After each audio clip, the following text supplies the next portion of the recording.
Assalamualaikum warahmatullahi wabarakatuh. Perkenalkan, nama saya Kasna Widya Bayu Saputra. Saya berasal dari Universitas Negeri Surabaya, program studi Sistem Informasi Angkatan 2020 dengan NIM 20051214886. Nah, di sini saya akan sedikit menjelaskan tentang standarisasi jaringan komputer.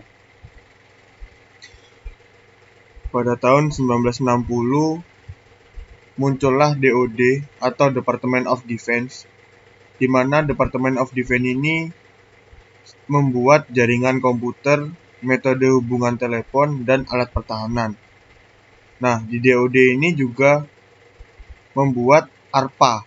Apa itu ARPA? ARPA merupakan Automatic Radar Plotting Aid, yang merupakan sistem standar pada semua kapal komersial dan secara luas digunakan di sektor maritim rekreasi.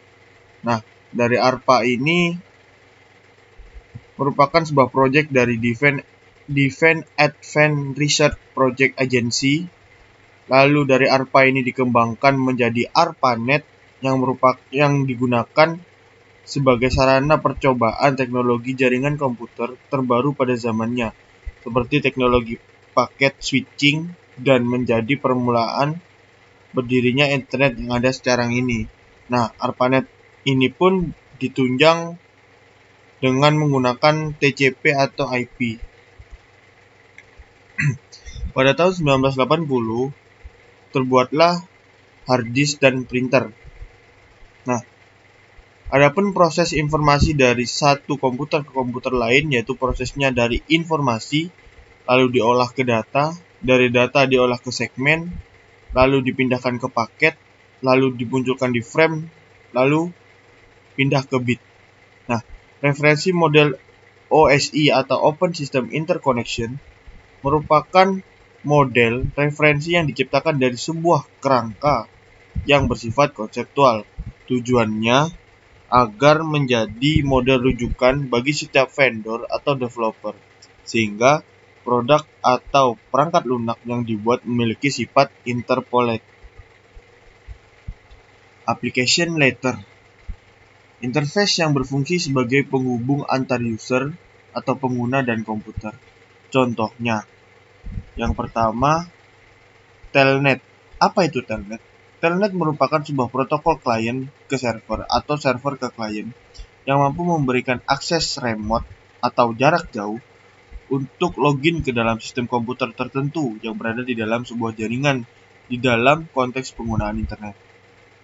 Lalu adapun FTP, yaitu File Transfer Protocol, yaitu merupakan internet service yang dirancang untuk membuat sambungan ke server internet tertentu atau komputer, sehingga user dapat mengirimkan file ke komputer atau download, atau mengirimkan file ke server atau upload.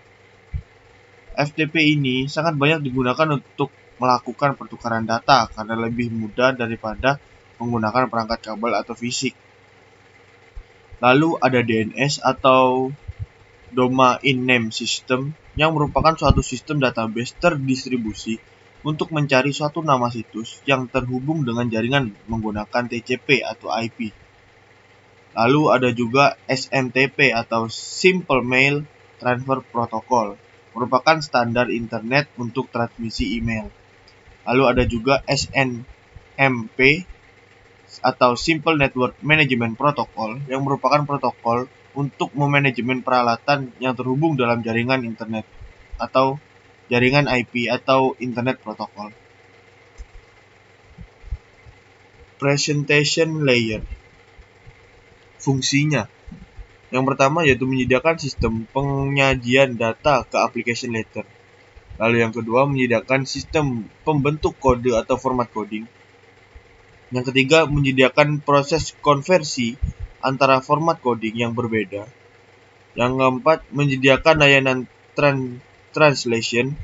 Lalu yang kelima menyediakan layanan untuk compression, decompression, encryption, dan decryption. Beberapa contoh aplikasi yang bekerja yaitu PICT atau TIFF atau JPEG. Lalu ada juga yang semodel yaitu MIDI, lalu MPEG, MPEG, lalu QuickTime. Dan yang terakhir ada ABCDIC dan ASCII atau format data untuk informasi dalam bentuk teks. Session layer. Fungsi layer ini mengkoordinasi jalannya komunikasi antara sistem. Lalu fungsi lainnya juga melakukan proses pembentukan, pengelolaan, dan pemutusan session antara sistem aplikasi. Dan fungsi yang terakhir yaitu mengendalikan dialog antar device atau node. Beberapa protokol yang bekerja yaitu RPC atau Remote Procedure Call, yang merupakan protokol yang menyediakan mekanisme klien atau server pada sistem operation Windows atau NT. Lalu ada struktur Query Language atau SQL, digunakan IBM untuk mempermudah user untuk mendefinisikan kebutuhan-kebutuhan informasi yang terdapat pada sistem lokal atau remote. Lalu yang ketiga, Network File System atau NFS, dibangun Sun Microsystem untuk digunakan oleh workstation TCP atau IP dan Unix agar dapat mengakses remote resource. Lalu yang terakhir adalah X-Windows, protokol yang menyediakan sistem klien atau server pada sistem operasi yang berbasis Unix. Nah, dan yang terakhir dan paling terakhir adalah Apple Talk Session Protocol atau ASP, protokol yang menyediakan sistem klien atau server pada mesin-mesin Apple. Transport layer. Beberapa tanggung jawab ataupun fungsi dari transport layer antara lain, yang pertama, pengemasan data upper layer ke dalam bentuk segmen, yang kedua, pengiriman segmen antar host, dan yang ketiga, penetapan hubungan secara lokal antar host, pengirim, dan penerima dengan membentuk virtual circuit bertanggung jawab atas keutuhan dari transmisi data. Mekanisme pengiriman pada transport layer, yaitu yang pertama, connection oriented, merupakan proses pengiriman sesuai tujuan yang diinginkan, contoh TCP atau Transmission Control Protocol. Lalu yang kedua ada connectionless, atau merupakan mekanisme yang kurang diandalkan, ilustri seperti pengiriman surat. Nah, berikut adalah gambar dari hubungan connection oriented yang dari pengirim ke penerima, yaitu mensinkronkan dari penerima ke pengirim, dinegosiasikan, lalu kembali disinkronkan, dan selanjutnya akan mengirim data transfer tersebut. Langkah pembentuk hubungan connection oriented. Yang pertama, pengiriman segmen synchronization untuk menetapkan connection agreement. Yang kedua, segmen kedua dan ketiga merupakan knowledge yang meminta dan menetapkan parameter-parameter antara host. Dan yang ketiga, segmen terakhir merupakan sebuah acknowledge. Segmen ini memberikan host tujuan bahwa connection agreement telah diterima dan hubungan telah ditetapkan dan sudah mulai dikirimkan. Karakteristik dari connection oriented. Yang pertama, setelah menerima segmen dari pengirim, stasiun penerima akan mengirimkan knowledge back ke stasiun pengirim. Yang kedua, stasiun pengirim akan mengulang pengiriman ketika menerima knowledge dari penerima. Segmen-segmen akan disusun kembali oleh penerima ke dalam susunan yang tepat, dapat mengelola aliran data sehingga tidak terjadi congestion, overload, dan kehilangan data.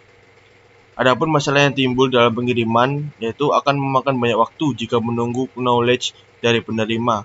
Pemecahan masalahnya ini dengan mekanisme windowing. Nah, berikut adalah mekanisme dari windowing. Yang pertama, dari pengirim akan mengirimkan kepada si penerima. Dari penerima akan mengirimkan ACK kedua. Lalu dari ACK kedua, penerima akan dikirimkan ke pengirim.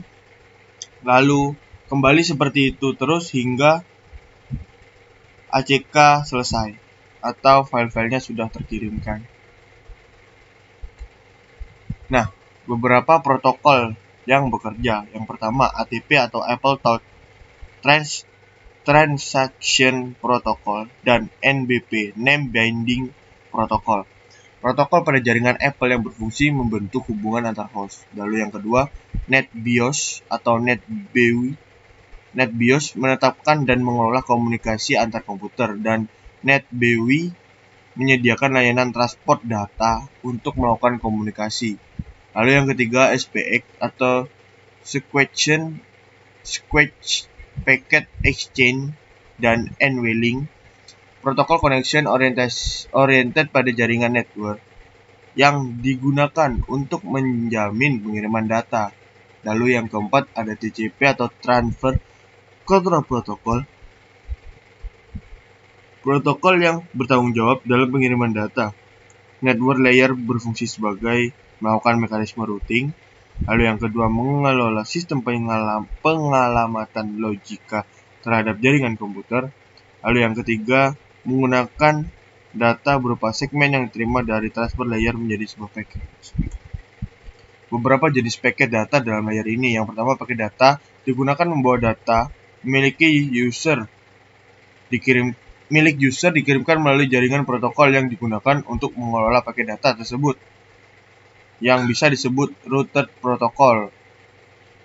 Lalu yang kedua, rute update data digunakan untuk update informasi yang terdapat dalam routing table milik router yang terhubung dengan router lainnya. Contoh protokol RIP, IGRP, OSPF, dan sebagainya. Beberapa protokol yang bekerja yaitu DDP atau Delivery Datagram Protocol, yang merupakan protokol transport yang digunakan protokol jaringan Apple. Lalu yang kedua, IP atau Internet Protocol, atau merupakan bagian protokol TCP atau IP yang menyediakan informasi routing dan sistem pengalamatan logika. Lalu yang ketiga adalah IPX atau Internet Package Exchange atau NVLink, merupakan protokol yang disediakan oleh sistem operasi network yang disebut Novel Routing Package for NetBEUI dibangun IBM dan Microsoft menyediakan layanan transport NetBIOS.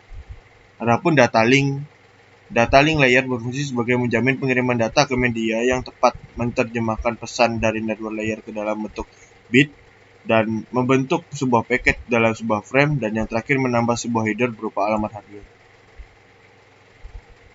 Dan berikut adalah sedikit penjelasan keuntungan OC dan sublayer lainnya. Adapun fungsi-fungsi utamanya,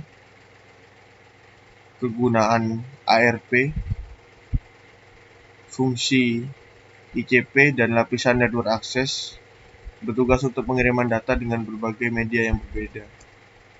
Nah, mungkin sekian dari presentasi saya pada pagi hari ini. Terima kasih. Mohon maaf apabila ada kesalahan kata. Saya ucapkan terima kasih. Wabillahi taufiq wal hidayah. Wassalamualaikum warahmatullahi wabarakatuh.